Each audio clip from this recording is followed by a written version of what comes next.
Geminis, welcome to your weekly Sidereal Astrology forecast. This is for September 26th through the 2nd of October 2016.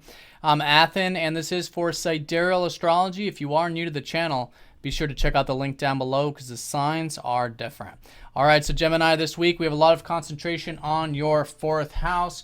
We've got a new moon here on Friday. We've got Mercury shifting into here, your ruler, and Venus trining up to Neptune and Sun going over Jupiter, all this energy here in the 4th. So the 4th house is the house of your roots, essentially. It's the bottom of the chart. It represents things like your home, your family, your past, your reflective nature, the emotional things in life, and I think most fundamentally, your health, your connection with your body. But a lot of you could be changing locations at this time or some new things shaping up with family, things on that external level also. So let's go and look at this. At the beginning of the week, the Sun does go over Jupiter, helping you see perhaps possibilities and potentials with these 4th house things, which really is a big picture energy because you've got Jupiter here for the next year plus, again, helping you see those potentials here with these foundations. So you could get some insight, perhaps some of you are learning a lot about these roots in your life, but maybe seeing some opportunities which could be setting the stage for the new moon on Friday. I do also want to mention that Pluto is going direct at the beginning of the week, so there is this shift with relationships taking place for you, and I think it's an excellent week to make those changes, transform yourself with relationships, let go of old patterns, old belief systems and all this regarding them. And I think that's going to free you up. It's very deep, it's very psychological, because of course it is Pluto, but this has been a very important area for you for many years, helping you transform and change old relationship patterns. And this is all relationships, not just romantic ones, all one-to-one connections, partnerships, things like that. It's all Pluto's helping you strip away all the layers so that you can really connect to them for what they truly are in your life, and again, break any old patterns with that. But we have to be willing to dive deep and willing to change, perhaps most importantly. Now, also, you do have Mars in your 7th house, so you could be quite independent in your relationships. Maybe there's some energy and motivation and drive to connect or to maybe do something here on the relationship front or partnerships or business or legal matters for some of you. But it's a good source of motivation and drive. I think focusing on relationships, getting down to the truth of the matter, having openness and intimacy, which is both Pluto and Mars, can be great there.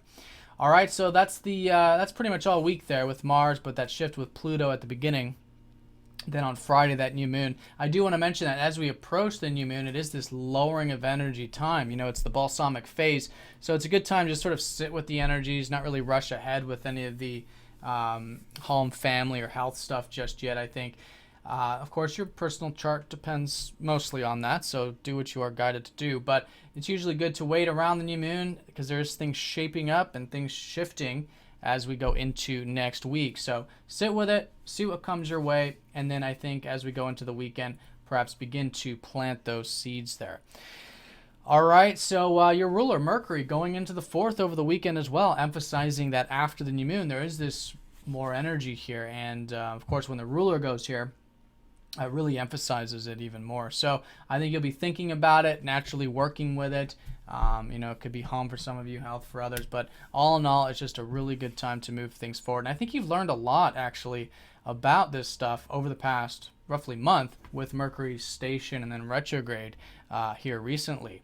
So now it's about applying it, now about moving things forward there in this regard.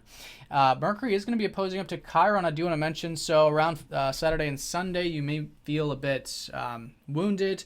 This is the natural cycle of Mercury and Chiron to do any healing that you may need to do. This has actually already been going on with Mercury's retrograde. So again, nothing new here. But I think being open to healing, most importantly, acceptance of any wounds that might come up or insecurities or doubts over the weekend, I think will be very rejuvenating there with Chiron. Now, also over the weekend, Venus will be trining up to Neptune, making it easygoing collectively. And for you, again, it could be involving those home and family matters, your health, easygoing there maybe, some supportive energy, and even your self-expression could be quite good and easygoing over the weekend, a bit of that enjoyableness enjoying things with Venus, who rules your 5th. She also rules your 12th too. So again, emphasizing maybe you're getting some alone time. Could be creative, imaginative as well.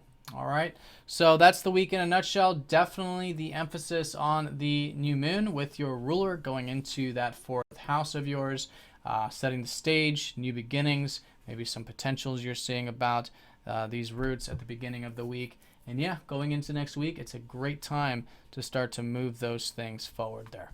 All right, so Gemini, have a fantastic week. Thank you for watching, and I'll see you all next week.